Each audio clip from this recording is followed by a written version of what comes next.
Video দেখেন না, comment করে চলে যান, এরকম লোক অনেক আছে, সেটা আমি জানি। তবে আজকের ভিডিওটা খুবই গুরুত্বপূর্ণ। এখানে অনেক কিছুই আপনি শিখতে পারবেন, আপনার হয়তো কাজে লাগবে। তাই সম্পূর্ণ ভিডিওটা একটু দেখেন। দেখেন আমি কি বিষয়টা নিয়ে আলোচনা করি।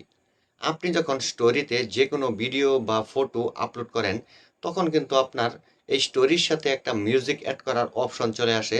আমরা কিন্তু অনেক সময়ই এটার সৌন্দর্য বাড়ানোর জন্য মিউজিক বা গান এখানে অ্যাড করে দেই। কিন্তু এখানে সব ধরনের গান যদি আপনি অ্যাড করেন, তাহলে কিন্তু আপনার আইডিতে কপিরাইট ইস্যু চলে আসবে এবং কপিরাইট চলে আসবে। আর এটা আপনি কিভাবে বুঝবেন? যখন আপনি ভিডিও বা যেকোনো ফটো স্টোরিতে আপলোড করার পর আবার আপনার নিজের প্রোফাইলে চেক করবেন, তখন এরকমভাবে নিচে দেখতে পারবেন এই লেখাটা চলে আসবে। এই লেখাটা চলে আসলেই আপনি এটার উপরে ক্লিক করবেন। এখান থেকে কিন্তু আপনার এটাকে ডিলিট করতে পারবেন, অথবা আপনি মিউজিকটাকেও রিমুভ করতে পারবেন, অথবা আপনি এখানে রেভিনিউ শেয়ার করে এই ভিডিওর পেছনের ব্যাকগ্রাউন্ডটাও রেখে দিতে পারবেন।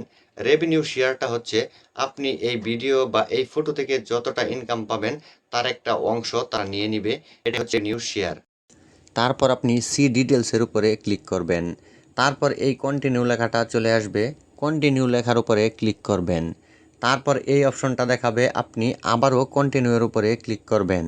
এখানে কিন্তু দেখাই দিচ্ছে আপনি যদি এই মিউজিকটা ব্যবহার করেন তাহলে আপনাকে লাইসেন্স নিতে হবে।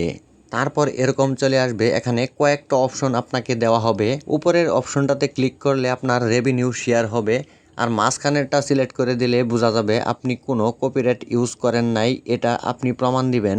আর নিচেরটা হচ্ছে আপনি ভিডিওটাই রাখতে চাচ্ছেন না, তাই আপনি এই রিমুভ ভিডিওর উপরে ক্লিক করে কন্টিনিউয়ে ক্লিক করবেন।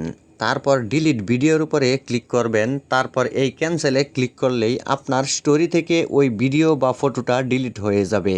যারা স্টোরিতে ভিডিও বা ফটো আপলোড করার সময় মিউজিক ব্যবহার করেন, তারা যদি এই বিষয়টা না জানেন তাহলে যে কোনো সময় এই মিউজিক ব্যবহার করার জন্য আপনি বিপদে পড়ে যাবেন।